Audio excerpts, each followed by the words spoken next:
çəkir daha neçəni. Bitkin yorğun içdim bütün gecəni. Sən sandım hər önümdən keçəni. Mənə qalan oldu tək xəyalların. Sənə nişanə qoymuşam səmaları. Bax göylərə ulduz yağır narım. Darıq sən əgər otursa süzən ulduzları. Sənə xatirə qanlardı gözümdəki. Yoxdur semiz, yoxdur gülüş qalıb üzümdəki. Zaman almır, ağrıları hüzünləşir. Qalan taqətimi alıb məndən tütün çəkir.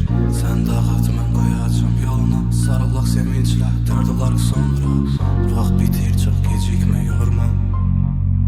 Qayıt, hələ yol var. İçimdə solan çiçəklərin üzüntüsü dənizdə ləpənin. Qalıb gözüm içində izlərin. Solub gedir küləklə hisslərin. Dolurmu yerim? Bax üzümə bir baxışa özümdən gedim. Qalım yoxsa göz yaşını hüzündən içim. Tutum əlin yoxsa düz önündən keçim. Edindi seçim. Gedim səndə qoymadan bir iz. Narın saçlarında qalsın ən təmiz. Düz gəlmədi dalğayla təndəniz. Sən dəli mən qəliz. Sən dağıt mən qoyacam yoluna. Sarılaq sevinclə, dərd olarıq sonra. Vaxt bitir, çox gecikmə, yorma. Qayıt, hələ yol var.